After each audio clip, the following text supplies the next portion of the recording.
पुराने समय की बात है, एक गांव में दो किसान रहते थे। दोनों ही गरीब थे और दोनों के पास थोड़ी थोड़ी ज़मीन थी। दोनों उसमें मेहनत करके अपना और अपने परिवार का गुजारा चलाया करते थे।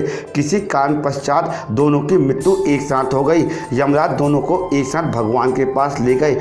उन दोनों को भगवान के पास लाया गया। भगवान ने उन्हें देखकर उनसे पूछा, अब तुम्हें क्या चाहिए? तुम्हारे इस जीवन में क्या कमी थी?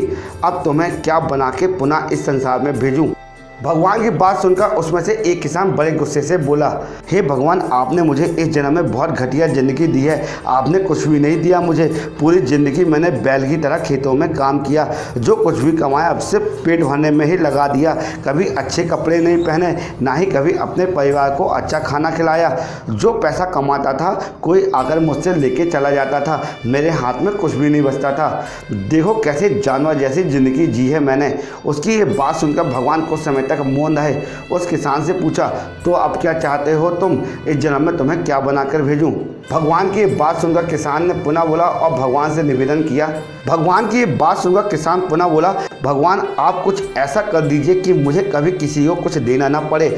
मुझे तो केवल चारों तरफ से पैसा ही पैसा मिले। अपनी बात कहकर वह किसान चुप हो गया। भगवान ने उसकी बात सुनी और कहा, तथा अस्तु, तुम अब जा सकते हो। मैं तुम्हें ऐसा ही जीवन दूंगा जैसा तुमने मुझसे मांगा है। उसके जाने के बाद भगवान ने दूसरे किसान से पूछा, अब तुम बताओ तुम्हें क्या बनना है? तुम्हारे जीवन में क्या कमी थी और तुम्हारे लिए मैं क्या कर सकता हूँ? उस किसान ने भगवान के सामने हाथ जोड़ते हुए कहा, हे भगवान, आपने मुझे सब कुछ दिया है। मैं आपसे क्या मांगूं? आपने मुझे एक अच्छा परिवार दिया है। मुझे कुछ ज़मीन दी जिस पर मेहनत करके मैं अपने परिवार को अच्छा जीवन दिया।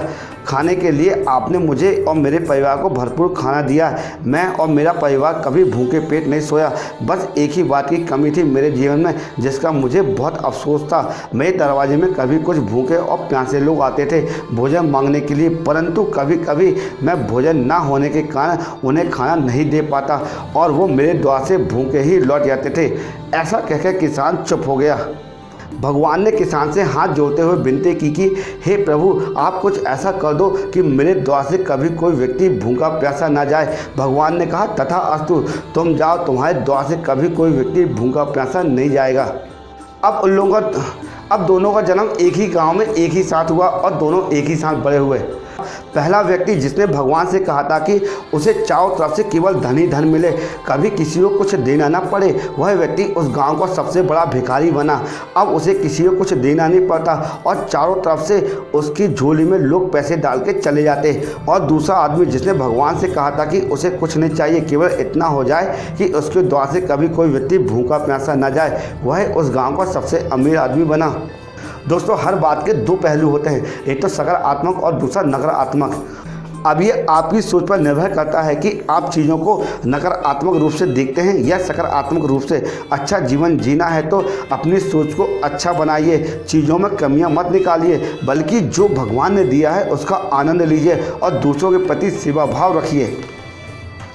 चलो दोस्तों, इस कहानी से हमें ये शिक्षा मिलती है कि आप जो भी काम कर रहे हैं उस काम के बारे में कभी भी बुरा भला ना बोलें, उस काम की कभी भी किसी से बुराई ना करें और हो सके तो उस काम के बारे में जितना अच्छा हो सके आप सकारात्मक सोच के साथ आगे बढ़ें। अगर ये वीडियो आपको यूजफुल लगा हो और लगा हो, कुछ सीखने को मिला हो, तो इसी वक्त हमारे यूट्यूब चैनल को सब्सक्राइब कर दीजिए और हो सके तो बेल आइकन घंटे को भी प्रेस कर दीजिए, क्योंकि इसी तरह यूजफुल कंटेंट हम प्रतिदिन आपके लिए लाते रहते हैं। जय श्री कृष्ण।